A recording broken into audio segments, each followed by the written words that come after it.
Thanks for joining me. I'm Aaron Rutten, and today I'm going to be showcasing some of the artwork that was submitted for my Artist Enhancer Brush Pack contest. The rules for this contest are pretty simple. You have to create a piece of artwork using my Artist Enhancer Brush Pack. That sounds pretty easy, right? Well, there's one catch.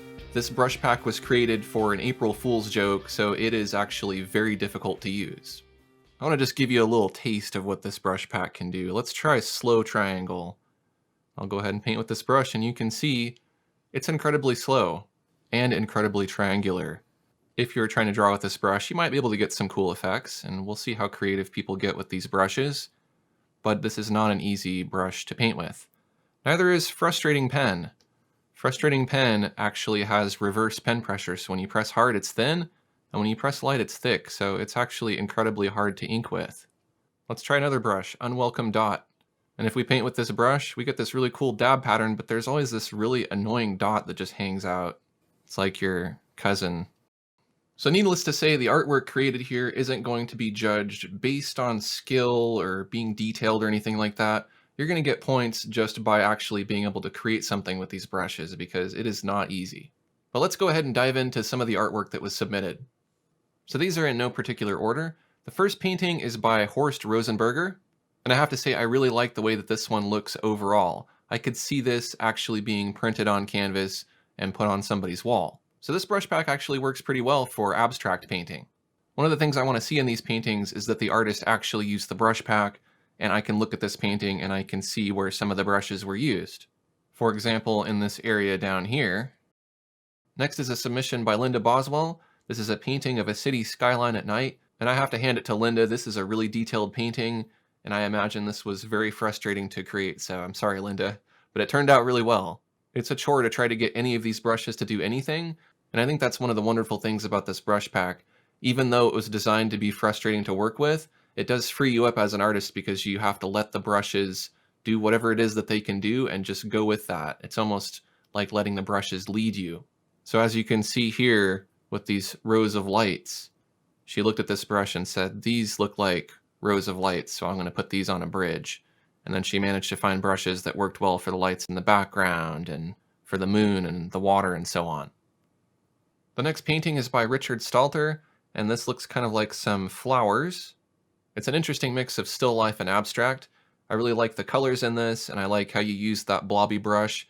Even though it has a tendency to kind of spray out wherever it wants, you manage to wrangle it and get it to do something intentional. I also really like that bokeh effect in the background. That looks really nice. And you made really good use of some of those unruly brushes by having them just kind of add texture to the background. Next is a painting by Anna Maria Serpa of Lion X. And I looked at it and I was blown away that somebody would attempt to draw something realistic using these brushes.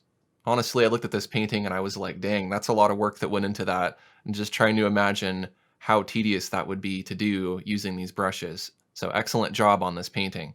What's great is that I can look at this painting and I can see these three-dimensional cylinder shapes. This is a particular brush, and you actually utilize that to get a lot of three-dimensionality and texture in the fur, and that's great. And the last submission is by Christian Dumbrava. Now, it was kind of a struggle for me to decide whether or not I was going to include this one, because when I look at it, I can't really tell if the Artist Enhancer brush pack was used or not. There are these solid ink lines, which could have been made with the Frustrating Pen, but it doesn't look like it was very frustrating to work with. For example, there's these really nice tapers here, which would be pretty hard to make using inverted pen pressure. So I'm not saying you didn't use the brush pack, I'm just saying it's not very evident in this painting. There's also this area here, which looks a little bit distorted. Why that's there, I don't know, but it could have been created by one of my more abstract brushes in the pack. But the point here is it's a cool painting, but I really can't tell that the brush pack was used, so I don't know what to think. Next, I'll wrap up this contest by choosing 3 of my favorite submissions. I'm going to give them each their own category. The first category is Most Ambitious, and I award that to Linda Boswell because there's so much detail going on here that it just makes me realize how much thought went into this painting. You had to come up with brushes that fit this particular scene, and so once you had the idea that you were going to do a cityscape, you're kind of committed to that, and so you had to find a way to make it work using all of the other brushes to complete all the objects in the scene. The next category is Most Surprising. When I opened this one, this was one of the first paintings that was submitted, and I was honestly surprised. It was like, what the heck? Somebody actually painted something that looks like something. Because if I were painting with these brushes, I would find it incredibly difficult to make something that's not abstract. But apparently I'm just lazy because Anna Maria had no problem painting this wonderful lion. The third category is most confusing, and what that means is that I can look at this piece and I can't tell if there was a brush pack used or not. So either Christian did a really, really good job at using the brush pack, or didn't use it at all. Who knows? Well, we may never know. So that's why this one is the most confusing. I'd like to thank each and every one of you for submitting artwork to this contest. I hope you had a good time and you had fun with it and you didn't pull out too much of your hair trying to work with these brushes.